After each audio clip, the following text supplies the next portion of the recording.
हरियाणा की हर अपडेट के लिए बेल आइकन दबाएं और सब्सक्राइब करें STV हरियाणा न्यूज। बड़ी खबर, निकाय चुनाव के लिए वोटिंग इस वक्त की जा रही है और अब आपको जरा ये भी बता दें कि अब तक कितने प्रतिशत वोटिंग हो चुकी है। दरअसल बात सबसे पहले अंबाला की करें, जहां पर 41.5% तक मतदान हो चुका है। पंचकुला में 32.6% अभी तक निगम में मतदान हो चुका है और सोनीपत में 39.6% मतदान हुआ है। तो ये निगम से जुड़ी ये जानकारी है, जहां पर अभी तक इन तीनों निगमों के अंदर कितना प्रतिशत तक मतदान हुआ है। वही बात अब जरा धारूहेड़ा की कर लेते हैं, जहां नगर पालिका का चुनाव, जहां 56% अब तक मतदान हो चुका है। सांपला में 71.1% मतदान हुआ है और इसी तरीके से उकलाना के अंदर 55.1% मतदान हुआ है। और हम इस पर जरा उस तरीके से भी नजर डालेंगे कि ये वो ग्रामीण इलाके हैं जहां पर किसान आंदोलन का अच्छा खासा असर भी है, दबदबा भी है और किसानों की जो बात है वो पहुंच भी रही है। और इन सभी चीजों को लेकर के जरा आगे बढ़ते हैं और अमित जी और हमारे साथ रमेश बावल जी, दोनों ही खास मेहमान हमारे साथ कार्यक्रम में बने हुए हैं। अमित तेरा जी, मैं जरा जल्दी से इस पर रिएक्शन लेना चाहता हूं कि ये जो इलाके जिनका हम जिक्र भी कर रहे हैं कि उकलाना हो गया, सांपला हो गया, ये वो इलाके हैं जहां पर मतदान प्रतिशत अच्छा भी है, लेकिन साथ ही साथ कृषि कानूनों का विरोध जो है इन इलाकों में बहुत हद तक देखा गया है। हाँ, देखिए, ये दोनों जो इलाके हैं वो ठेठ देहाती इलाके हैं और यहाँ पे ज़्यादातर कृषक जातियाँ ही रहती हैं दोनों जगह। आप उकलाना की बात करिए या सांपला की बात करिए। और सांपला तो सर छोटू राम जी की जन्मभूमि भी रहा है, उधर स्मारक भी है, किसानों के लिए ज़्यादा अवेयर भी है ये एरिया। और सबसे ज्यादा मतदान यहीं पे हुआ है, मुझे लगता है अभी जो सूचना आई थी 77% से ज्यादा मतदान हो चुका है यहाँ पे। तो निश्चित तौर पे परिणाम पे असर डालेगा ये किसान जो आंदोलन है। और सबसे बड़ी बात ये है कि जो टीकरी बॉर्डर है, टीकरी बॉर्डर से सांपला की दूरी कोई बहुत ज्यादा नहीं है। जितनी भी गाड़ियां पंजाब से आ रही हैं, हरियाणा से जा रही हैं, वाया सांपला तो जा ही रही हैं। तो उससे क्या होता है, एक छवि तो बनती है मतदाता की दिल दिमाग में। उधर उकलाना की सीट अगर ले लीजिए तो उकलाना की सीट में एक छोटा सा चेंज ये है कि वहां पे डायरेक्ट बीजेपी नहीं लड़ रही है, वहां पे जेजेपी का कैंडिडेट है। मेरे ख्याल से जेजेपी के खाते में आई है सीट। तो उदासीनता भी ये दिखाती है। अगर मान लिए ये कह लिया जाए कि विपक्ष इसमें वोटिंग नहीं कर रहा है तो सत्ता पक्ष भी वोटिंग नहीं कर रहा है। तो नतीजा देखिए कुछ भी हो सकता है। लेकिन जहां तक कृषि कानून की बात है तो उकलाना के लोगों की भी संख्या काफी अधिक रही है इस आंदोलन में। तो लगता है कि सरकार के प्रतिकूल आए रिजल्ट इसमें। बाकी तो मतदाता जो होते हैं वो भगवान होते हैं, वहाँ के उनके जो खड़े होते हैं चुनाव में, तो वो उनको कितना समझा पाए हैं, कितना रिझा पाए हैं, कितने अपने फेवर में ले पाए हैं, ये तो जो ईवीएम खुलेंगी तो उसके बाद ही पता चलेगा। लेकिन ये बात तय है कि दोनों जो एरिया हैं, दोनों क्षेत्र हैं, वो कृषि से डायरेक्ट जुड़े हुए हैं। और सबसे बड़ी बात ये है, दोनों छोटे छोटे एरिया हैं, बड़ा एरिया भी नहीं है। जैसे अंबाला नगर निगम हो या अपना क्या नाम है पंचकुला की नगर निगम हो या सोनीपत का नगर निगम हो, तो उसमें बहुत ज्यादा एरिया आ जाता है और उसमें लाखों की संख्या में वोटर हैं। लेकिन यहाँ हजारों की संख्या में वोटर है, तो कुछ भी हो सकता है। ठीक है, यहाँ पर कोई भी बदलाव हो सकता है। लेकिन इस सब की चीज बीच में रमेश बावल जी, क्या लग रहा है कि इस बार जो है जैसा बड़ौदा में हुआ, बड़ौदा में तो भारतीय जनता पार्टी के प्रवक्ता और नेता बार बार ये कहते रहे कि ये तो परंपरागत सीट रही थी आपकी और इसीलिए आपने इस सीट को जीत लिया क्योंकि वहां पर दबदबा था। लेकिन अब इन निगम चुनाव को लेकर के रणनीति में कुछ कांग्रेस पार्टी ने भी बदलाव किया है, क्योंकि एक उत्साह तो कांग्रेस पार्टी के कार्यकर्ताओं में जरूर रहा होगा। इससे पीछे जो चुनाव जीता आपने उसमें उसके बाद से कुछ तो बदलाव आया होगा। रणनीति में भी बदलाव है। हाँ, बिल्कुल।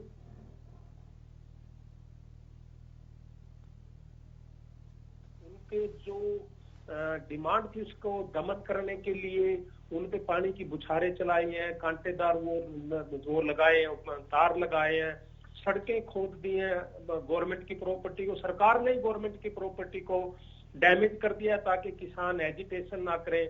और हर रोज इस कड़कड़ाती ठंड में किसान मर रहे हैं तो उसका एक बेनिफिट है जो अलग से जाएगा। आज आम आदमी भी ये देख रहा है कि जो किसान के अन्नदाता के साथ इस तरह जबरदस्ती हो रही है, और किसान कहते हैं कि जब ये बिल हमारे हक में नहीं तो आप इनको रद्द कर दो, और हमें ऐसे बिल नहीं चाहिए, तो उसके बाद भी मनमानी करे। तो आज जो कंज्यूमर है, आम आदमी है, वो भारतीय जनता पार्टी की स्कूल नीतियों से और जो किसानों के साथ अत्याचार हुआ बहुत दुखी है। कभी इनको आतंकवादी कहा जाता है, व्यापारियों को जो आड़ती उनको दलाल कहा जाता है, तो इन चीजों का बहुत फर्क पड़ता है। जहां तक रही वोटिंग कम क्यों हुई है पंचकुला में, मैंने ऑब्जर्व किया कि लोग अभी भी घरों में बैठे हैं, उनका कोई इंटरेस्ट नहीं होता। छोड़ो यार क्या वोट जाना है, चलो यार वहां घूम के आते हैं, वो जी वहां गांव की तरफ निकल गए हैं। तो इसलिए कुछ लोग ऐसे हैं जो वोटर हैं, उनका कोई इंटरेस्ट ही नहीं, वो कहता हमने क्या लेना है यार। तो इस तरह की जो मतदाता की जो सोच है वो भी गलत है। मुझे अच्छा नहीं लगा कि आपको अपना वोट का अधिकार है, आप अपना वोट डालिए। यदि आप दोनों से, कांग्रेस से भी दुखी हैं या भारतीय जनता पार्टी, तो आपको ऑप्शन है नोटा की, लेकिन अपने मत का प्रयोग जरूर करना चाहिए। अभी भी घरों में बैठे हैं, हमने किसी को फोन भी किया, तो जी मेहमान आगे जी उनके पास बैठे हैं, देखते हैं जी। तो जो इस तरह की मतदाता की सोच है वो गलत है। उनको जो यदि भारतीय जनता पार्टी की नीतियां गलत है तो भी उनको वोट डालना चाहिए, आगे कांग्रेस को सपोर्ट करना चाहिए। यदि किसी से भी वो खुश नहीं है तो उनको नोटा की ऑप्शन है। रही बात जो कांग्रेस का इजाफा हुआ 20% वोट का, जिस तरह से किसानों के साथ अत्याचार हुए, आतंकवादी कहा गया है, मुकदमे दर्ज हुए हैं, लाठीचार्ज हुआ है पिपली में। मैं भी किसान हूं और मैं एक एडवोकेट भी हूं Punjab and Haryana high court में। मैंने भी बहुत ऑब्जर्व किया जिस तरह के अत्याचार किए हैं भारतीय जनता पार्टी ने, तो जनता कभी माफ नहीं करेगी।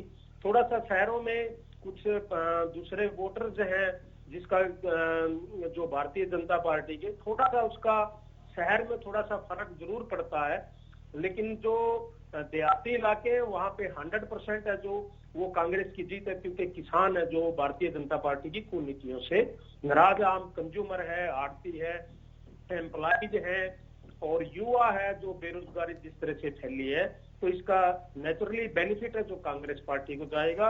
और बहुत बीच में सर कैंपेनिंग के दौरान एक बात दीपेंद्र हुड्डा की तरफ से जरूर उठाई गई थी। उन्होंने कहा था कि मुख्यमंत्री आए हैं, नेता आ रहे हैं, कैंपेनिंग कर रहे हैं भारतीय जनता पार्टी के लोग, लेकिन निगम में घोटाले का जिक्र कोई नहीं कर रहा है। बताता हूँ शेंदु जी, आज भी बहुत बड़ा हादसा हुआ है हमारे यहाँ पंचकुला सेक्टर 17 में। ज्ञानचंद गुप्ता जी जो हमारे स्पीकर है उनको शोभा नहीं देता, अपना पूरा मीडिया लेकर वो मतदान केंद्र के अंदर घुसे हैं और उनको हमने निकाला कि आप बाहर चलिए, आपका कोई मतलब नहीं बनता। तो इस तरह की जो भारतीय जनता पार्टी है कहीं ना कहीं अपना जो इन्फ्लुएंस यूज कर रही है, और जिस तरह की इंटरफियरेंस आज ज्ञानचंद गुप्ता ने की है हमारे मतदान केंद्र में घुस के, वो बहुत ही निंदनीय है और very shameful act on the part of mister Gyanchand Gupta being speaker. He should not enter into the voting centre. नहीं तो वो वोटिंग करने गए थे या किसी और काम के लिए गए थे? वो किसी और काम के लिए, वो ऑब्जर्व अंदर जाके ना विजिट करने के लिए गए, देखने के लिए, तो उसका काम नहीं था कोई। ठीक है। वो बूथ नंबर 26-27 में गए, वार्ड नंबर 3 में, तो बहुत शेमफुल एक्ट है उनका, मैं कंडेम करता हूँ। ठीक है, जरा वीरेंद्र चौहान जी भी हमारे साथ कार्यक्रम में जुड़ चुके हैं, बने हुए हैं। वीरेंद्र जी, क्या इस पर कहना चाहते हैं? ये ज्ञानचंद गुप्ता विधानसभा स्पीकर, वो रमेश बावल जी कह रहे हैं कि वो पोलिंग सेंटर के अंदर घुस गए। देखिए, ये किस घटना का जिक्र कर रहे हैं, मेरे पास तो उसका अपडेट नहीं है और उसके बिना मैं कोई टिप्पणी नहीं करूंगा। रमेश जी क्या बताना चाह रहे हैं? नहीं, उन्होंने तो कह लिया, वो तो दोहरा लेंगे उसको, लेकिन जब तक मेरे पास उसकी फर्स्ट हैंड इंफॉर्मेशन नहीं है तब तक उस पर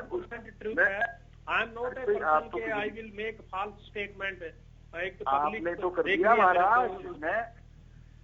आपने जो कह दिया, मैं उस पर उसके तथ्यों की वेरिफिकेशन के बिना उस पर उस रूप में टिप्पणी नहीं कर सकता। मैं इतना कहूंगा, ज्ञान जी वहाँ के विधायक हैं, ज्ञान जी हरियाणा विधानसभा के सभापति हैं, वो कहीं अमर्यादित आचरण करेंगे मुझे ऐसा नहीं लगता। वो भी नागरिक हैं, वहाँ के मतदाता भी हैं, उस नाते से उन्होंने कोई भूमिका अदा की हो वो अलग विषय है, लेकिन वो नियम तोड़ेंगे ऐसा मुझे नहीं लगता प्रथम दृष्टया। ठीक है वीरेंद्र चौहान जी, मैं एक सवाल और पूछ रहा हूँ कि जब राजनीतिक रूप से कोई भी रैली होती है, जनसभा होती है, तो वहां पर आप लोगों की भीड़ भी नजर आती है, कोरोना संक्रमण का जो प्रोटोकॉल है वो वहां पर टूटता हुआ नजर आता है। विपक्षी खेमा बार बार इस सवाल को भी उठाता है कि क्यों नहीं उस वक्त एक्शन लिया जाता है। किसान एंटर करते हैं तो उनको रोक दिया जाता है, लाठीचार्ज किया जाता है सिर्फ इस वजह से क्योंकि कोरोना संक्रमण का काल है। लेकिन जब पब्लिक गैदरिंग की जानी चाहिए होती है तो उस वक्त कोई रोक टोक नहीं होती है, रैलियों में कोई वहां पर कोई रोक नहीं होती है, रुकावट नहीं होती है। ऐसा क्यों? देखिए, जो रोकना है, मर्यादित करना है, चाहे रैली हो चाहे आंदोलन हो, उन दोनों तरफ से प्रयास होते हैं। और जो किसानों का आप लाठीचार्ज की बात कर रहे हैं, मान लीजिए उनको ये कहा गया कि आपको नहीं जाना है, आगे नहीं बढ़ना है। हरियाणा में परिस्थितियां खराब हो सकती है। एक मिनट में कह लो जी, मैं पूरी कर दूं बात अपनी, उसके बाद आप जी वीरेंद्र जी बताइए। तो जब ऐसी कोई स्थिति होती है तो चेतावनी देते हैं, समझाते हैं, और जब समझाने के बावजूद कहीं कोई नहीं मानता है तो या टकराव की स्थिति पैदा करता है, तब लाठीचार्ज करता है। लाठीचार्ज करके कोई भी सरकार, चाहे वो हमारी सरकार हो चाहे किसी और पार्टी की सरकार कहीं पर हो, लाठीचार्ज करके कोई सरकार खुश नहीं होती। लेकिन बहुत बार ऐसी स्थितियां होती है कि आंदोलनकारी या उनका नेतृत्व ऐसी परिस्थितियां पैदा करता है जहां घर्षण हो। लाठी एक भी नागरिक पर पड़े, इसका कतई कोई समर्थन नहीं कर सकता, हम भी नहीं कर सकता। वीरेंद्र जी, रमेश जी कुछ कहना चाह रहे हैं? हाँ वीरेंद्र जी, मुझे आपसे उम्मीद नहीं थी। मैं उम्मीद करता था कि आप निष्पक्ष बात करेंगे। कोविड की आड़ में सरकार जिस तरह से अध्यादेश लेके आई है, ये किसानों के हित में नहीं है, तो ऐसी, एक मिनट मेरी बात सुनेंगे आप? मैंने आपकी बात को बड़े प्यार से सुना है, आप थोड़ा सा पेशेंस से सुनिए। कोविड के आड़ में भारतीय जनता पार्टी को जिस तरह देश सफर कर रहा था, तो इस तरह जो किसानों के खिलाफ अध्यादेश लेके आए, इसकी कोई जरूरत नहीं थी। बाकी और बहुत मसले थे, समस्या थी कोविड से निपटने की। एक अध्यादेश लाके कोविड की आड़ में ये ताकि लोग इसमें एजिटेशन ना करें और हम कहें कि ये कोविड का उल्लंघन है, तो आई condemn the conduct of the Bharatiya Janata party. उसके बाद यदि कोई पीसफुल एजिटेशन करता, आप कोविड के आड़ में एक अध्यादेश लेके आते, और जब उस अध्यादेश का कोई विरोध करता, एजिटेशन करता पीसफुली, तो उसके ऊपर लाठियां बांधी जाती है, मुकदमे दर्ज कराए। चलिए ठीक है सर, ठीक है। हम इसके साथ साथ, ठीक है, किसान आंदोलन के साथ साथ हम जरा इसका प्रभाव आज के समय में जो चुनाव है उसको लेकर के भी कर लेते हैं। पंचकुला के अंदर शिकायतें ऐसी कौन कौन सी हैं, कौन कौन से मुद्दे हैं जो लोग कहना चाहते हैं, बताना चाहते हैं, जिनका समाधान चाहते हैं? रमेश बावल जी, क्या क्या वो विषय हैं, और आपको लगता है कि उन विषयों के साथ आप जनता के बीच तक पहुंचे हैं? पंचकुला में जी, उसके बाद विकास नाम के आप कहीं पे भी डालिए, किसी सड़कों की कोई रिपेयरिंग नहीं हुई है, कोई सीवरेज प्रणाली वो दुरुस्त नहीं हुई है। आप कहीं पे भी जाके देखिए, अब जब इलेक्शन नजदीक आता तो ये उनकी रिपेयर शुरू कर देते हैं।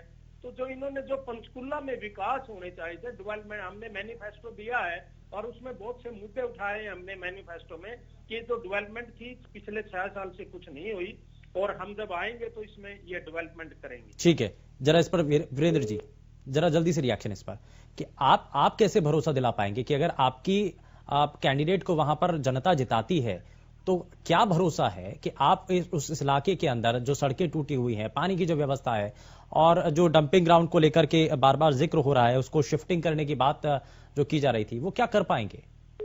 भारतीय जनता पार्टी की सरकार जहां भी बनी है, चाहे देश में केंद्र में हमारी सरकार हो, चाहे राज्यों में हमारी सरकार हो, चाहे हमारी स्थानीय सरकारें हो, नगर निगमों में हम हैं, कहीं नगर पालिका परिषद में हैं, हमारी सरकारों ने हर स्थान पर परफॉर्म किया है, काम करके दिखाया है।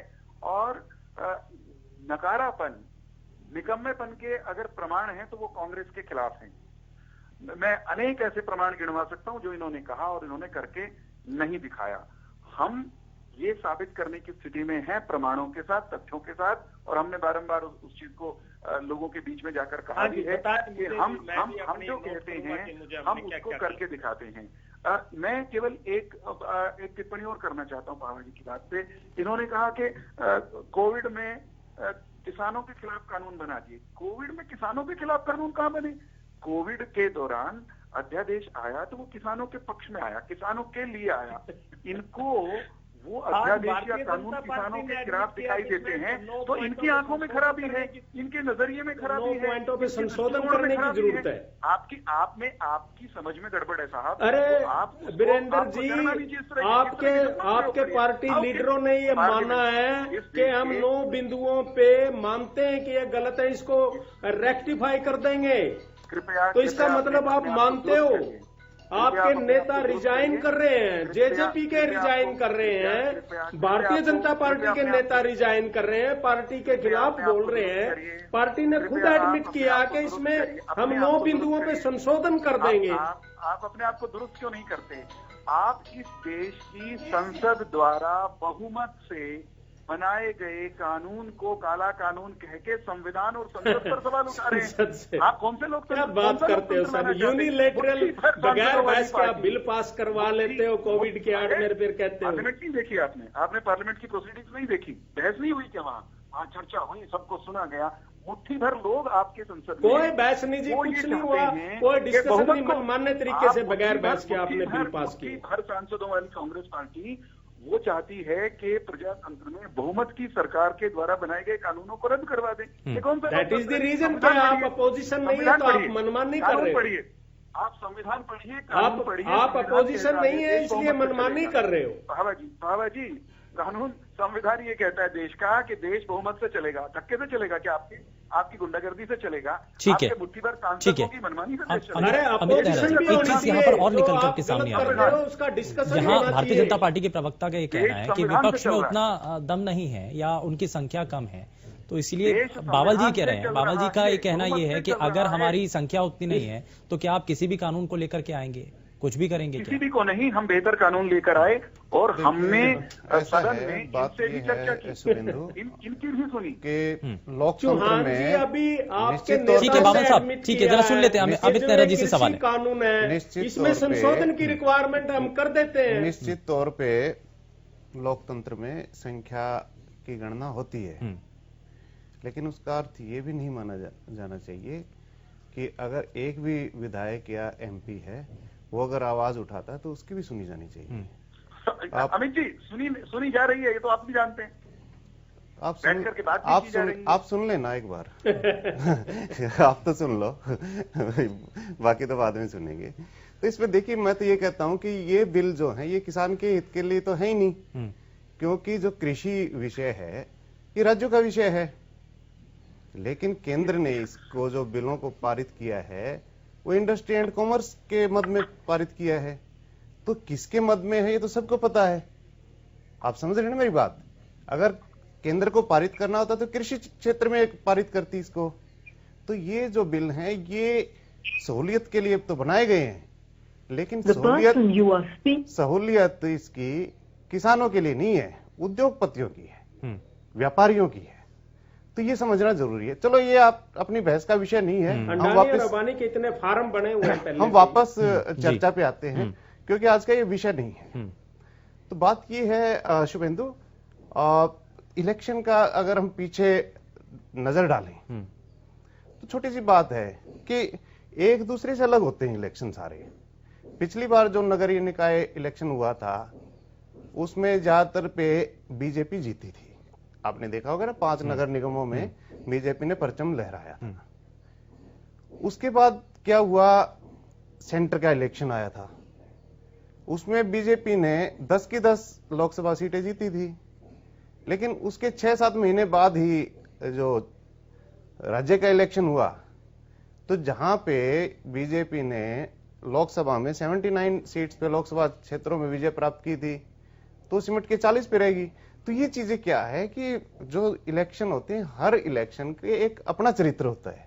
इसमें ये कह देना कि आज अगर मान लिया कांग्रेस जीत गई या बीजेपी जीत गई तो वो दिशा निर्धारित होगी, ये मुझे नहीं लगता कि इस पे हमें ज्यादा करना चाहिए। हाँ, लेकिन ये है कि टेम्परामेंट का तो पता लगता है थोड़ा बहुत, लेकिन ये मान लेना कि अब उसकी ही हवा आ गई या वही बनेगा, नहीं, ऐसा है। जनता का मन बदलता रहता है और मुद्दे जो तात्कालिक है वो भी काफी प्रभाव पड़ते हैं। जी ठीक है, जरा आगे बढ़ते हैं और हमारे साथ हमारे संवाददाता लाजपत हमारे साथ जुड़ चुके हैं, जरा उनका भी रुख कर लेते हैं, जरा उनसे जान लेते हैं। लाजपत, क्या अभी तक अपडेट है, क्या जानकारी है? जी बिल्कुल, अगर बात करें तो लगातार जो वोटिंग हो रही है और पहली बार जो सोनीपत में वोटिंग हो रही है, नगर निगम को चुनाव को लेकर आपको दिखा दी कि लंबी लाइन लगी हुई है।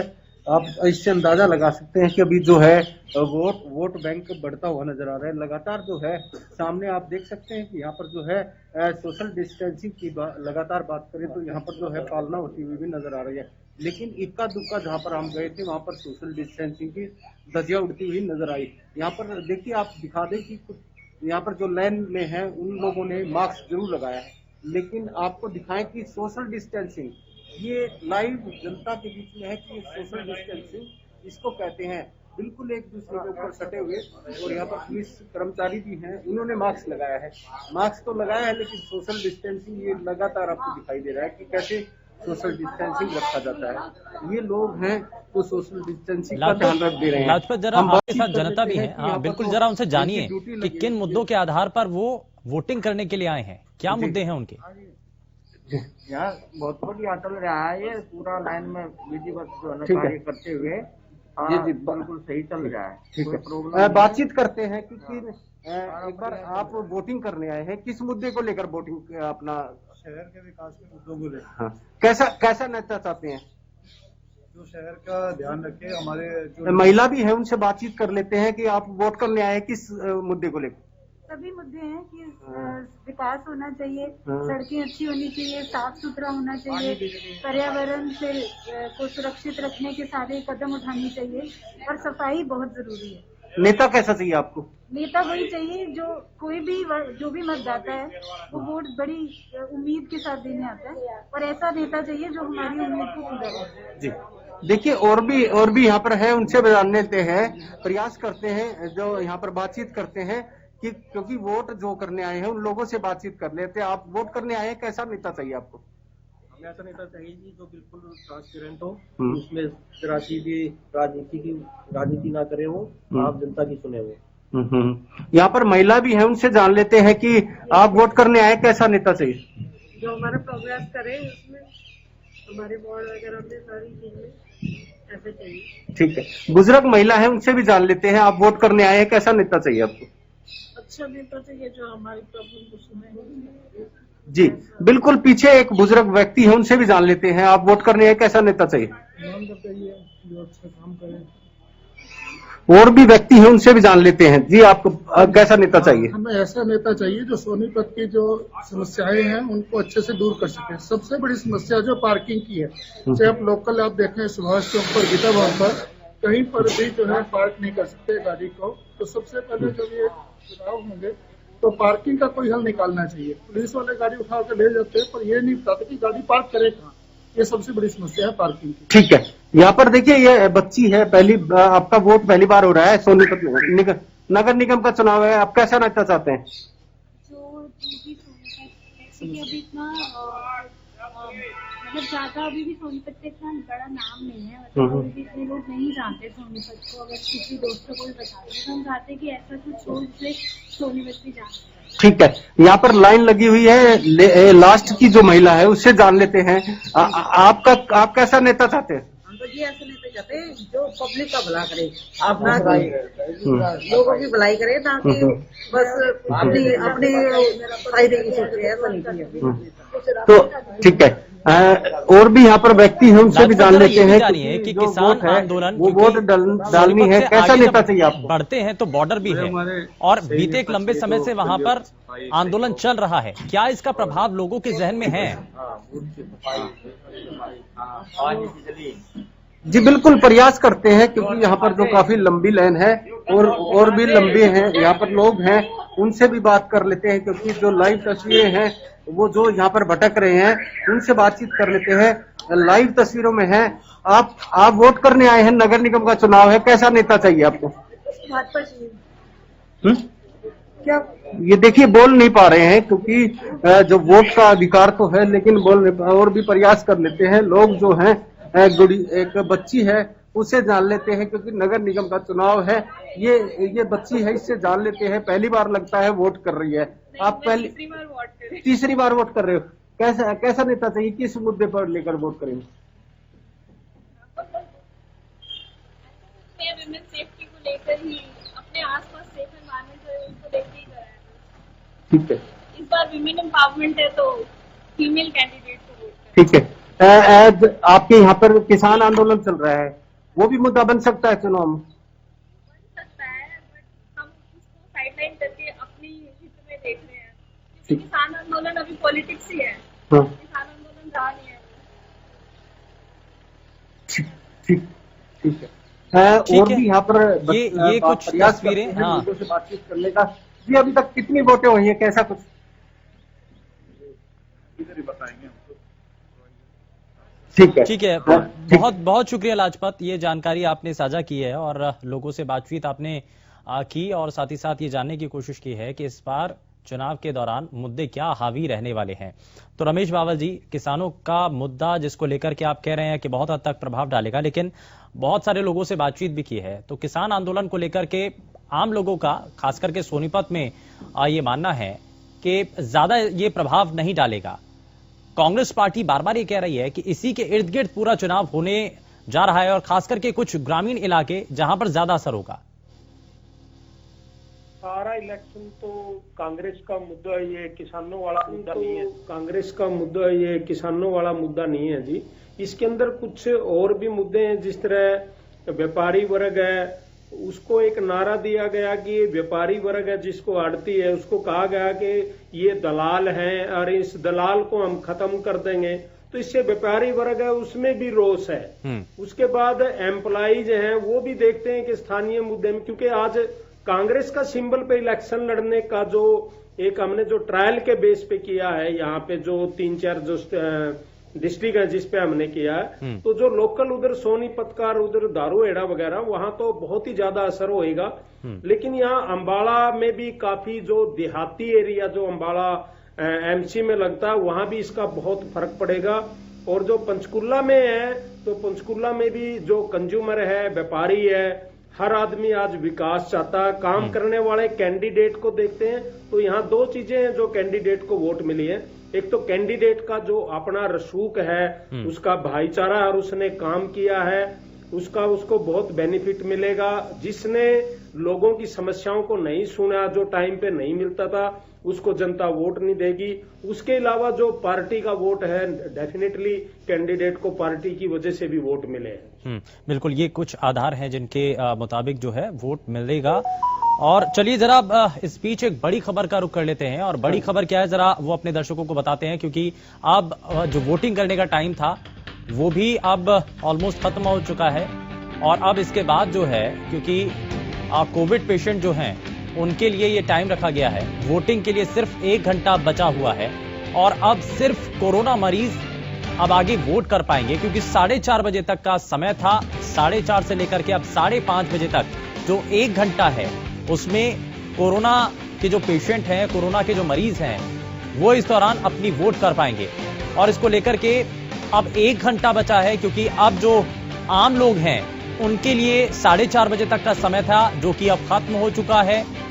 और अब ये देखना बेहद दिलचस्प होगा कि 4:30 बजे तक अभी अलग अलग निगमों में, परिषद में और अलग अलग पालिकाओं के अंदर कितना वोटिंग परसेंटेज रहा है, पहले के मुकाबले कितनी इसमें बढ़त हुई है। क्योंकि सुबह अब ज्यादा वोटिंग परसेंटेज देखने को नहीं मिला था, लेकिन जैसे जैसे समय बीतता चला गया, दोपहर बाद कुछ हद तक इसमें इजाफा देखने को मिला है।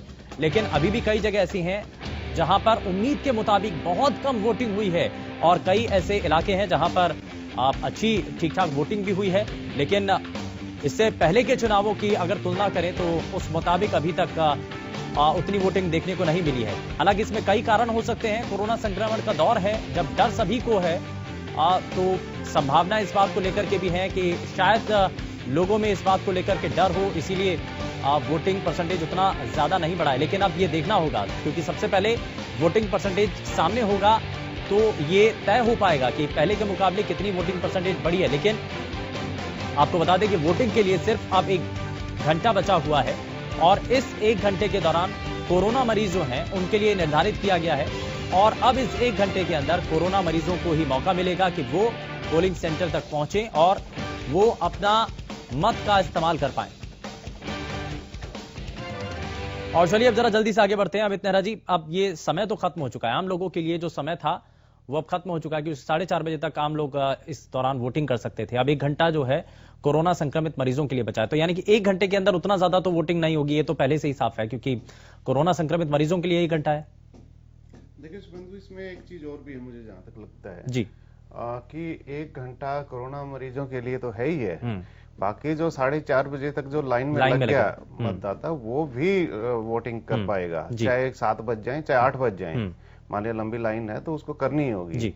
और मुझे नहीं लगता कि जो अगर कोरोना से पीड़ित मरीज हैं वो शायद बाहर निकले, बिल्कुल, क्योंकि उनको ये पता है कि खुद तो संक्रमित हैं ही, कभी किसी और को संक्रमित ना कर दे। तो मुझे लगता है कि उस गिनती का कोई ज्यादा वो नंबर नहीं बढ़ेंगे। हाँ, जो लाइनों में लगे हैं और जिनका 4:30 बजे तक नंबर नहीं आया मतदान करने का, लेकिन लाइन में लग गए हैं, वो देर और तक। इस बारे में डॉक्टर दिलीप सिंह ने भी कहा था, जो राज्य चुनाव आयुक्त हैं, उन्होंने कहा कि जो इस दौरान सुबह और दोपहर तक 4:30 बजे तक जो भी शख्स आता है, अगर उसका, क्योंकि थर्मल स्क्रीनिंग होगी और थर्मल स्क्रीनिंग में अगर वो उसका टेम्परेचर ज्यादा आता है तो सिर्फ उसी शख्स को हम 4:30 से 5:30 तक बुलाएंगे। तो अगर कोई शख्स वापस जाता है घर पे, तो क्या वो वापस पोलिंग के लिए लौटेगा? मुझे नहीं लगता। उसके साथ साथ क्या हो गया, उसके ऊपर मनोवैज्ञानिक असर और पड़ जाएगा। हाँ, क्योंकि वो भाग के फिर अपना टेस्ट वगैरह कराएगा, क्योंकि एक तरह से सरकार ने कह दिया, उसको आयोग ने कह दिया कि आप ठीक नहीं हो, तो आप कोविड से ग्रसित हो सकते हो। हालांकि जो थर्मो स्कैनर है वो कोई पैमाना नहीं है जी, क्योंकि एक लक्षण है, बिना लक्षण के एसिम्प्टोमेटिक भी कोविड के मरीज बहुत ज्यादा हैं, आपने देखा होगा, जिनको कुछ भी नहीं होता, ना सिर दर्द होता, ना जुकाम होता, ना बुखार होता, ना उल्टी होती, ना उनको लूज मोशन होते, कुछ भी सिम्टम नहीं आते, लेकिन वो एसिम्प्टोमेटिक हैं और वो कोविड से ग्रसित हैं। तो मुझे नहीं लगता कि अगर जिसको सर्टिफाइड जो है, जिसने टेस्ट करा रखा है और वो 14 दिन के लिए क्वारंटाइन में है, वो व्यक्ति आएगा। और वही बात आप वाली, अगर जिसका टेम्परेचर ज्यादा है वो भी दोबारा मुड़ के नहीं आएगा। तो यानी कि जो कुल मिलाकर के आंकड़ा है वो 4:30 बजे तक का जो होगा वो फाइनलाइज होगा। बहुत कम जो है उसमें आप मोटा मोटी ये मान के चलिए कि 5 बजे तक निपट जाएगा मामला, क्योंकि जो लाइन लगी होगी वो आध घंटे में खत्म हो ही जाएगी जी। तो जो अभी तक की जिस तरीके से वोटिंग परसेंटेज रहा है अमित नेहरा जी, हम इसको क्या माने?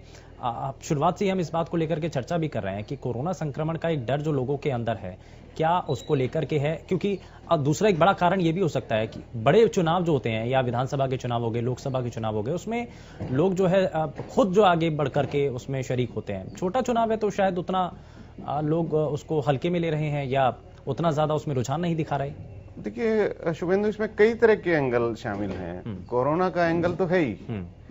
देखिए, एक ही मोहल्ले में आपको कई तरह की फैमिली मिल जाएंगी। कुछ फैमिलीज ऐसी हैं जो कोरोना को लेके उतनी सतर्क नहीं है, उनके बच्चे अगर खेल रहे हैं, बाहर जा रहे हैं, सोशल डिस्टेंसिंग है, उसका कोई ध्यान नहीं रख रहे।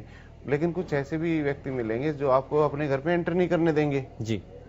उनको ये डर है कि कहीं आप कोरोना से संक्रमित ना हो, वो अपने बच्चों को भी नहीं जाने देते, वो खुद भी नहीं आते, कम से कम वो अपना संपर्क रखते हैं। तो दोनों ही बातें हैं। अब ये तो आ गई कोविड की, अब आ जाए रुचि की। अगर मान लिया किसी का सीधा रिश्तेदार है, मित्र है, वो अगर खड़ा है तो उसमें भी रुचि हो सकती है, भाई वो करेगा, उसके लिए प्रचार भी करेगा, वोट तो डालेगा।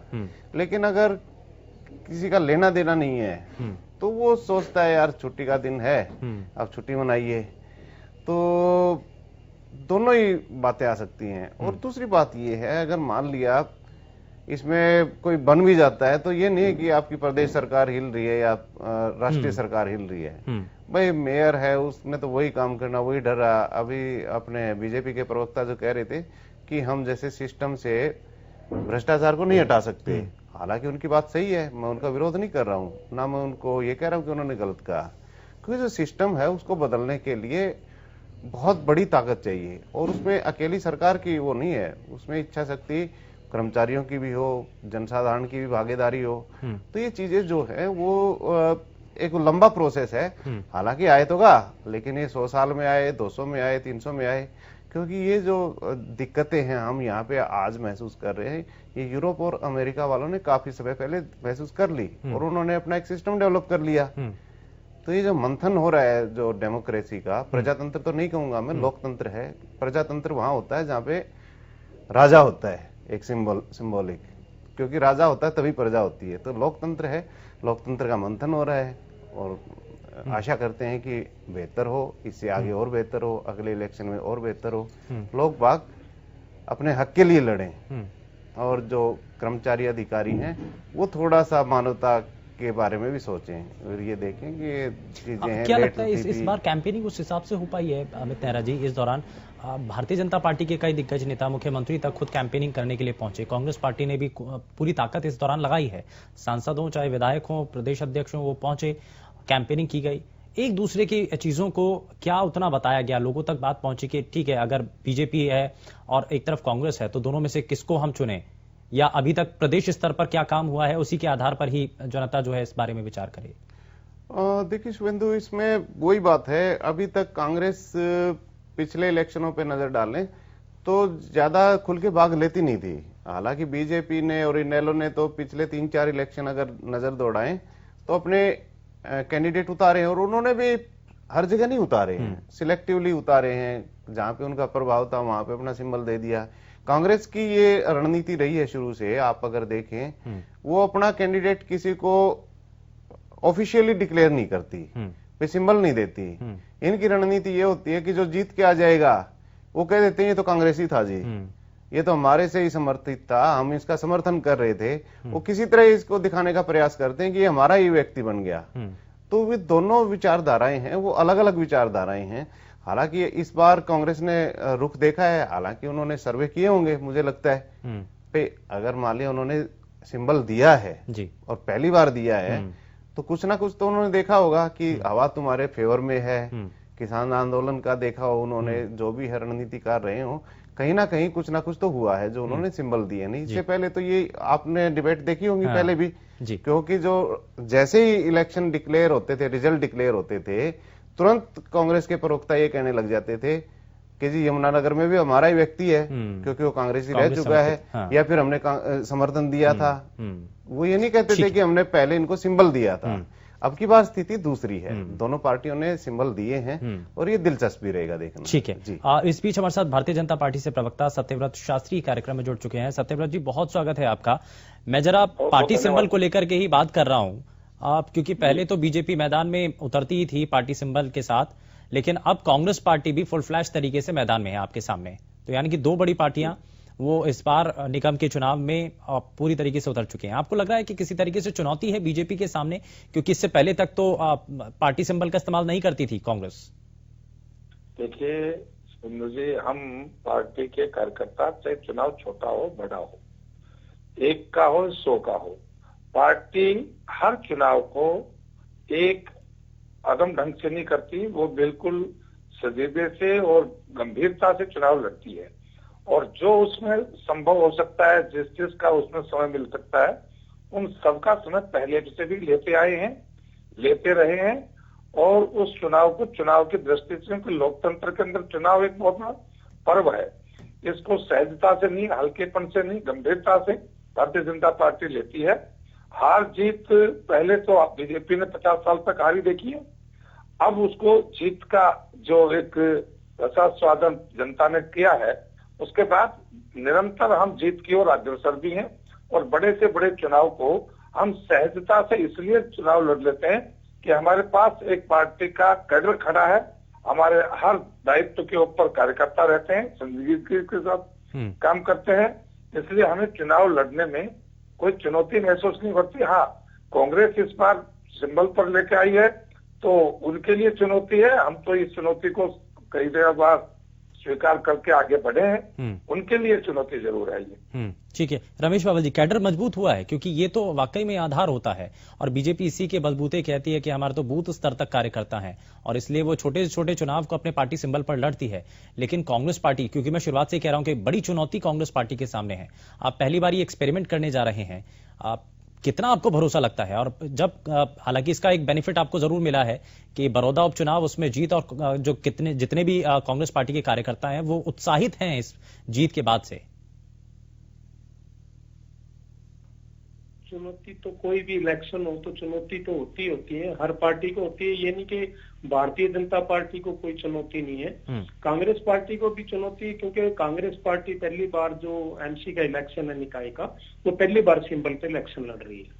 और इलेक्शन में इसमें दो ही मुद्दे हैं, एक विकास का और एक किसान, मजदूर, व्यापारी और जो आम कंज्यूमर है, इसमें हर किसी का एक योगदान रहा है पूरा। और ये एक मुद्दा है कि जो भारतीय जनता पार्टी ने है, इसने विकास नाम की कोई चीज नहीं की। और विकास जो जहां पे था, जब ये सत्ता में आए थे 2014 में, विकास वहीं पे रुक गया है। इसलिए भारतीय जनता पार्टी के सामने चुनौती है, कांग्रेस के सामने कोई चुनौती नहीं, क्योंकि कांग्रेस तो पहली बार एमसी का इलेक्शन सिंबल पे लड़ रही है, इसलिए कांग्रेस के सामने कोई चुनौती नहीं है। कांग्रेस के नहीं तो ये आप क्या जनता को कांग्रेस पार्टी इस बात को समझा पाई है कि उन्होंने कोई भी काम नहीं किया? आप कह रहे हैं कि 2014 के बाद से कोई भी काम नहीं हुआ है, तो क्या लोगों तक भी ये बात पहुंची है? लोग भी ये समझ रहे हैं कि वाकई में काम नहीं हुआ है जो कांग्रेस कह रही है? लोग समझ रहे हैं कि 2014 के बाद जुमलों के अलावा कोई विकास नहीं हुआ। जैसे अभी वीरेंद्र चौहान जी से बात हुई थी कि घोटालों के बारे में कह रहा, वो तो होते रहते हैं, स्टाफ मेंबर जो एम्प्लॉइज वो करते रहते हैं, तो ये बिल्कुल गलत बात थी। मेरे पास 23 घोटालों की लिस्ट है बड़ी लंबी चौड़ी, जो 23 घोटाले हुए उसमें ज्ञापन दिए गए हैं, सीबीआई इंक्वायरी की मांग की गई है। और सिवाय घोटालों के और जो इस तरह के तुगलकी फरमान लाने के अलावा भारतीय जनता पार्टी ने देश के विकास के लिए, सूबे के विकास के लिए ऐसा कोई काम नहीं किया है। आज जो पढ़ा लिखा तबका है, जो वर्ग है, जो किसान है, जो मजदूर है, एम्प्लॉइज है, जो युवा है, जो सबसे ज्यादा दुखी, क्योंकि सबसे ज्यादा शोषण है जो युवा का भी हुआ है। हाँ, तो इसलिए विकास नाम की कोई सत्यव्रत शास्त्री जी, ये फिर से घोटालों की बात होने लगी है। इनकी कांग्रेस को इस प्रकार के मंतव्य और वक्तव्य देते समय 4 बार सोचना चाहिए।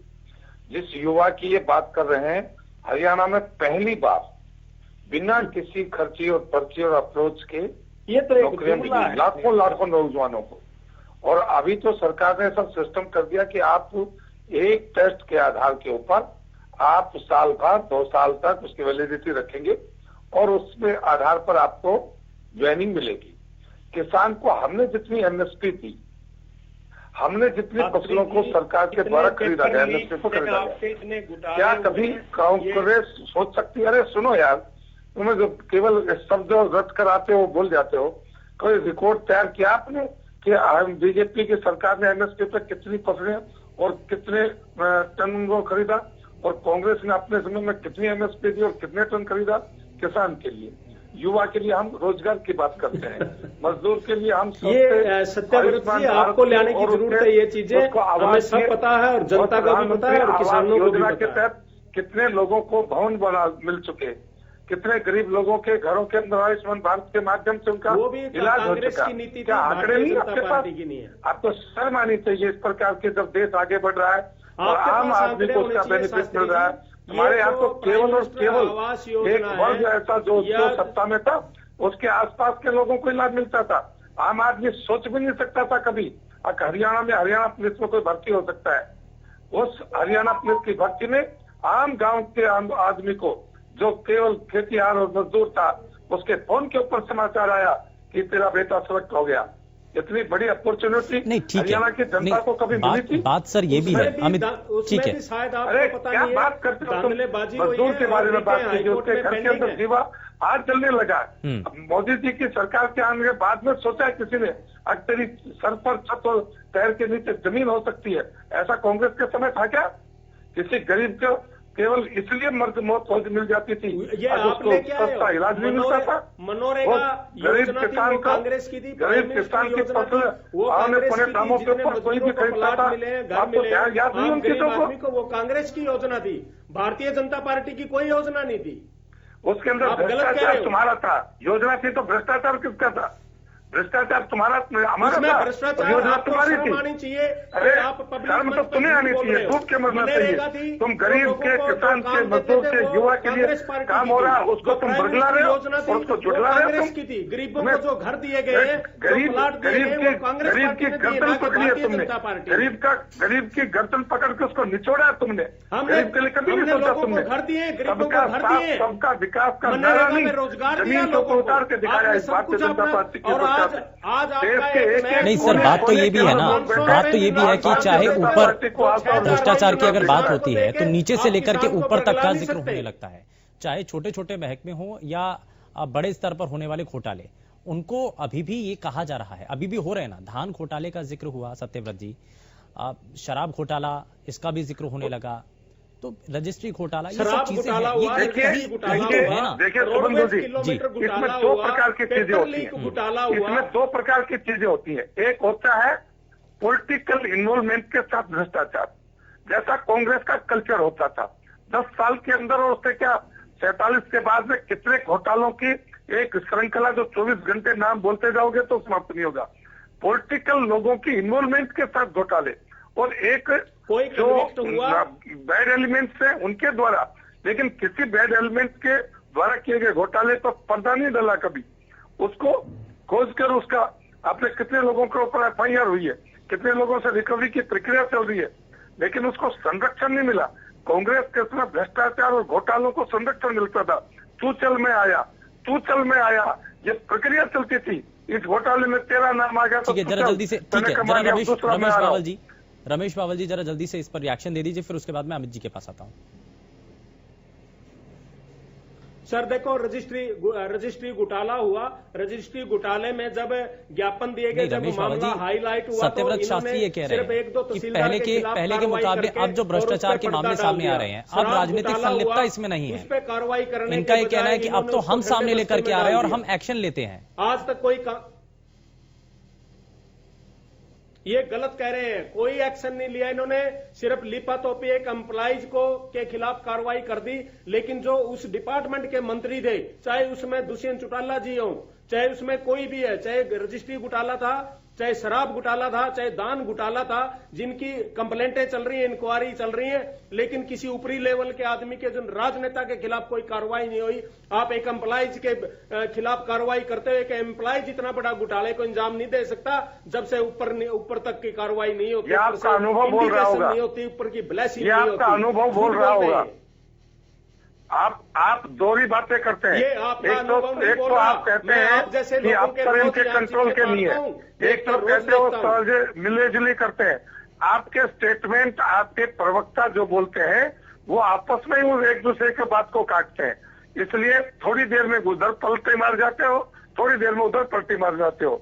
जब एक तरफ आप ये कहते हो कि अफसरशाही हावी है, दूसरी तरफ कहते हो कि पर कार्रवाई नहीं होती। अरे भैया मेरे, इतना तो दिमाग सामान्य व्यक्ति भी लगाता है कि जो करेगा सो भरेगा, अफसर करेगा तो अफसर भरेगा। तुम्हारे समय में आप राजनेताओं ने किया तो राजनेता भरेगा। ठीक है, हमारे यहाँ अफसर को केवल कान पकड़कर घुमाया नहीं जाता, और यदि गलत करता है तो उसको थपकी नहीं मिलती, वो दोनों तरफ से है, उसको समय जरा इससे आगे बढ़े अमित जी, मैं ये पूछ रहा हूँ, मैं ये जानना, ठीक है रमेश बावल जी, आम जनता को जो इस वक्त वोटिंग करने के लिए निकले हैं, उनको क्या इससे सरोकार है?